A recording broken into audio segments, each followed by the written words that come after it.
Hi friends, నేను మీ Anupama. Welcome back to Satyan recipe. వాళ్ళు మన special recipe, tasty recipe and healthy recipe నెత్తూరు ఫ్రై అండి. పొట్టేలు నెత్తూరు ఫ్రై. ఇది చిన్నపిల్లల కోసం చేస్తున్నాను ఈరోజు. మా చిన్నబాబు కోసం డాక్టర్ గారు సజెషన్ చేశారండి మాకు. పిల్లలకి త్వరగా కనుక బ్లడ్ ఇంప్రూవ్మెంట్ అవ్వాలంటే 2 years బిలో పిల్లలకి ఇది పెట్టాలి. వారంలో కనీసం 3-4 సార్లు పెడితే బ్లడ్ ఇంప్రూవ్మెంట్ అనేది చాలా తొందరగా అవుతుందంట చిన్నపిల్లలకి.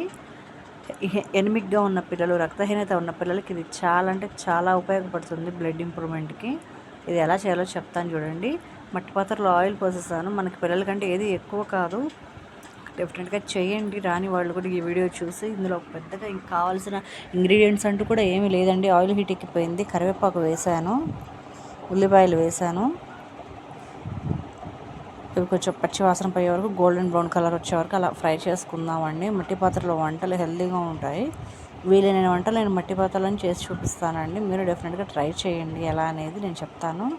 కొంచెం ఒక పావు చెంచా అల్లం వెల్లుల్లి పేస్ట్ వేసాను. అంతకంటే ఇంకేం అవసరం లేదు దీనికి పెద్ద మసాలా ఇంగ్రీడియంట్స్. పిల్లలకు పెడతాం కాబట్టి తక్కువ చేస్తున్నాను. తక్కువ ఇంగ్రీడియంట్స్ వేసి ఇందులో ఈ బ్లడ్ అనేది ఇందులో పోసేసాను.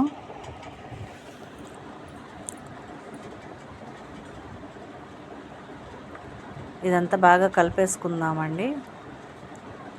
కలిపేసుకుంటే ఏంటంటే ఇందులో ఉన్న ఆయిల్, అల్లం వెల్లుల్లి పేస్ట్, ఉల్లిపాయలు అంతా దీనికి పడుతుంది కాబట్టి బాగుంటుంది. టేస్ట్ కూడా ఒక 5 నిమిషాలకి ఇలా అయిపోతుంది. లోపల పచ్చిదనం అనేది ఉంటుంది. ఎక్కడైనా ఫ్రై అవ్వకపోతే ఆ పచ్చి వాసన బాగుండదు, రక్తపు నీసు వాసన వస్తుంది.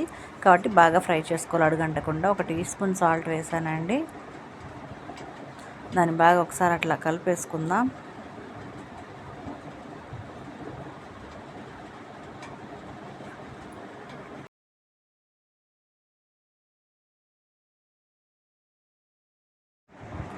దీన్ని పకోడీలాగా మెత్తగా చేత్తో కూడా తీసేసుకొని తింటారు వాళ్ళు ఇష్టంగా. మనం కారం అయినా ఎక్కువ వేయటం లేదు కాబట్టి కొంచెం అంటే కొంచెం పసుపు వేసాను, ఒక పావు స్పూను.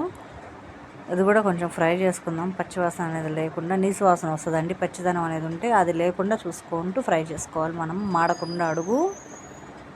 చూసారా, ఇప్పుడు ఇలా వచ్చేసింది. కొంచెం ఒక పావు చెంచా కారం వేసానండి. స్పైసీగా లేకుండా చప్పగానే ఉంటుంది, టేస్టీగా ఉంటుంది. ఇలా అయితే ఇష్టంగా తింటారు పిల్లలు కూడా. చపాతీలో తింటారు, లేదా ఉత్తదైనా తినేస్తారు చక్కగా. నేను చూపించిన రెసిపీ మీరు బాగా ఫాలో అయిన వీడియోని మీ పిల్లలకి ఇది చేసి పెడతారని ఆశిస్తూ, మీ అనుపమ అండి. చూసారా, ఇలా వచ్చేసింది. నా వంట మీకు నచ్చినట్టే లైక్ చేయండి, షేర్ చేయండి, సబ్స్క్రైబ్ చేసుకోండి. ఇదంతా ఇప్పుడు ఒక బౌల్లోకి ట్రాన్స్ఫర్ చేసుకుందాము. వేడివేడిగా బాగుంది. ఇప్పుడు మా పిల్లలకి పెట్టేస్తాను ఇది.